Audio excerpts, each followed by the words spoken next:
हरे कृष्णा। कैसे हैं आप सब? मेरे YouTube चैनल में आपका स्वागत है।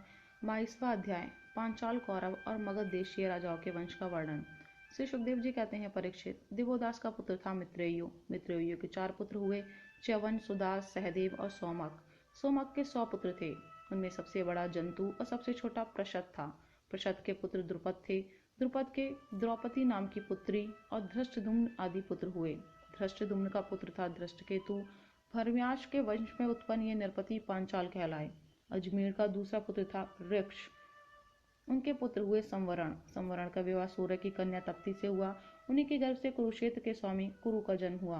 कुरु के 4 पुत्र हुए, परीक्षित, सुधन्वा, जहनु और निषधाश्व। सुधन्वा से सुहोत्र, सुहोत्र से च्यवन, च्यवन से कृति, कृति से उपरिचर वसु और उपरिचर वसु से बृहद्रथ आदि कई पुत्र उत्पन्न हुए। उनमें बृहद्रथ कुशाम, मत्स्य, प्रत्यग्र और चैदिप आदि चैदी देश के राजा हुए। बृहद्रथ का पुत्र था कुशाग्र, कुशाग्र का ऋषभ, ऋषभ का सत्यहित, सत्यहित का पुष्पवान और पुष्पवान के जहू नामक पुत्र हुआ। बृहद्रथ की दूसरी पत्नी के गर्भ से एक शरीर के 2 टुकड़े उत्पन्न हुए।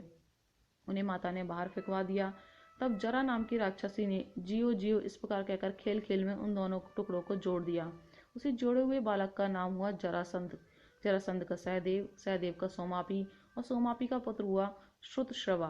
कुरु के ज्येष्ठ पुत्र परीक्षित के कोई संतान न हुई।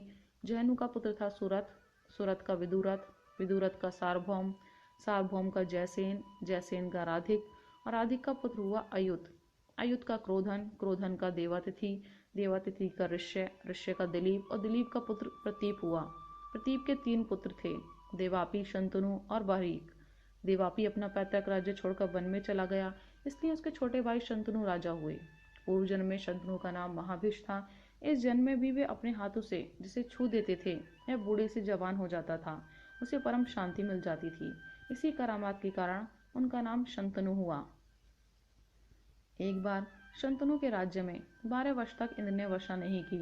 इस पर ब्राह्मणों ने शंतनु से कहा, तुमने अपने बड़े भाई देवापी से पहले ही विवाह, अग्निहोत्र और राजपद को स्वीकार कर लिया, अतः तुम परिवेदता हो।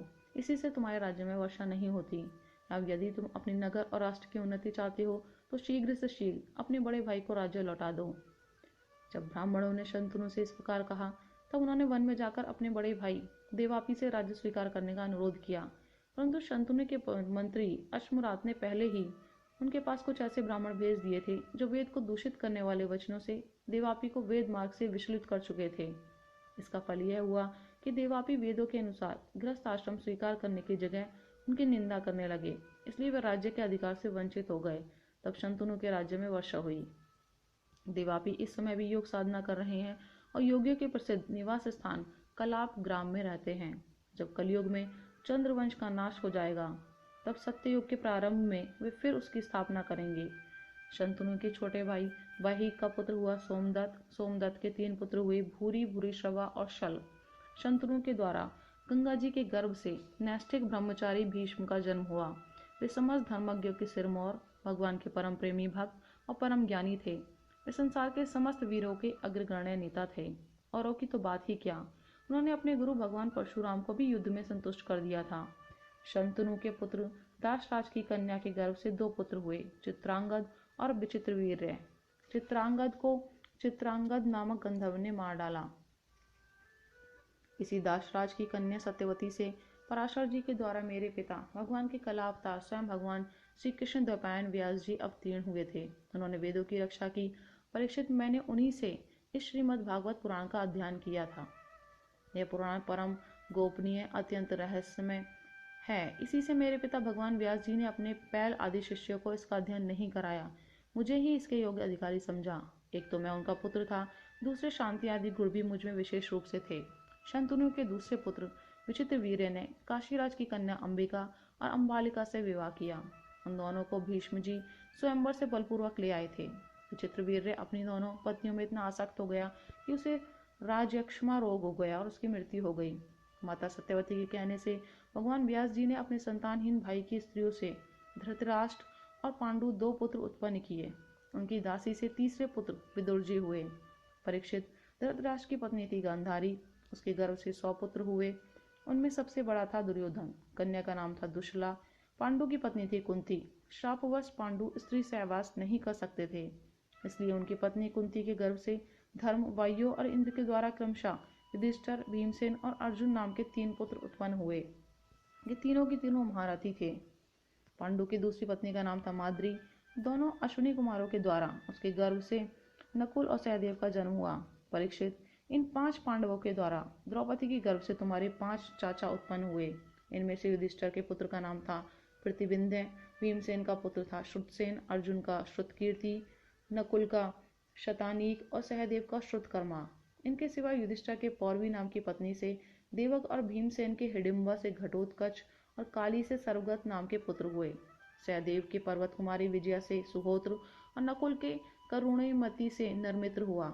अर्जुन द्वारा नाग कन्या उलूपी के गर्भ से इरावान और मणिपुर नरेश की कन्या से बब्रुवाहन का जन्म हुआ। बब्रुवाहन अपनी नाना का ही पुत्र माना गया, क्योंकि पहले ही ये बात तय हो चुकी थी। अर्जुन की सुभद्रा नाम की पत्नी से तुम्हारे पिता अभिमन्यु का जन्म हुआ।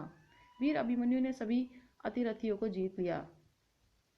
अभिमन्यु के द्वारा उत्तरा के गर्भ से तुम्हारा जन्म हुआ। परीक्षित, उस समय कुरुवंश का नाश हो चुका था। अश्वत्थामा के ब्रह्मास्त्र से तुम भी जल ही चुके थे, परंतु भगवान श्री कृष्ण ने अपने प्रभाव से तुम्हें उस मृत्यु से जीता जागता बचा लिया। परीक्षित, तुम्हारे पुत्र तो सामने ही बैठे हुए हैं। इनके नाम हैं जन्मेजय, श्रुतसेन, भीमसेन और उग्रसेन। ये सब के सब बड़े पराक्रमी हैं।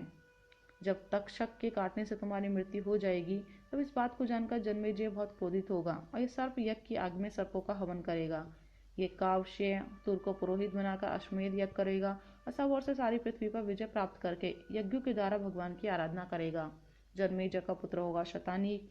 वह याज्ञवल्क्य ऋषि से तीनों वेद और कर्मकांड की तथा कृपाचार्य से अस्त्र विद्या की शिक्षा प्राप्त करेगा एवं शौनक जी से आत्मज्ञान का संपादन करके परमात्मा को प्राप्त होगा। शतानीक का सहस्रानीक, सहस्रानीक का अश्वमेधज, अश्वमेधज का असीम कृष्ण और असीम कृष्ण का पुत्र होगा नैमी चक्र। जब हस्तिनापुर गंगा जी में बह जाएगा, तब वह कौशंबीपुरी में सुखपूर्वक निवास करेगा। नैमी चक्र का पुत्र होगा चित्ररथ, चित्ररथ का कविरथ, कविरथ का वष्टिमान, वष्टिमान का राजा सुषेण, सुषेण का सुनीत, सुनीत का निरचक्षु, निरचक्षु का सुखीनल, सुखीनल का परिप्लव, परिप्लव का सुनय, सुनय का मेधावी, मेधावी का निरपंजय, निरपंजय का दूर और दूर का पुत्र तिमी होगा। तिमी से बृहद्रथ, बृहद्रथ से सुदास, सुदास से शतानीक, शतानीक से दूद्रमन, दूद्रमन से वहीनर, वहीनर से दंडपाणी, दंडपाणी से निमि और निमि से राजा क्षेमक का जन्म होगा। इस प्रकार मैंने तुम्हें ब्राह्मण और क्षत्रिय दोनों के उत्पत्ति स्थान सोम वंश का वर्णन सुनाया। बड़े बड़े देवता और ऋषि इस वंश का सत्कार करते हैं। यह वंश कलयुग में राजा क्षेमक के साथ ही समाप्त हो जाएगा। अब मैं भविष्य में होने वाले मगध देश के राजाओं का वर्णन सुनाता हूँ। जरासंध के पुत्र सहदेव से मार्जरी, मार्जरी से श्रुतश्रवा, श्रुतश्रवा से अयुतायु और अयुतायु से निर्मित नामक पुत्र होगा। निर्मित्र के सुनक्षत्र, सुनक्षत्र के बृहत्सेन, बृहत्सेन के कर्मजित, कर्मजित के सतंजय, सतंजय के विप्र और विप्र के पुत्र का नाम होगा शुचि। शुचि से क्षेम, क्षेम से सुव्रत, सुव्रत से धर्मसूत्र, धर्मसूत्र से शम, शम से धुमतसेन, धुमतसेन से सुमति और सुमति से सुबल का जन्म होगा। सुबल का सुनीत, सुनीत का सत्यजित, सत्यजित का विश्वजित और विश्वजित का पुत्र रिपुंजय होगा। ये सब बृहद्रथ वंश के राजा होंगे और इनका शासनकाल 1000 वर्ष के भीतर ही होगा। राधे राधे।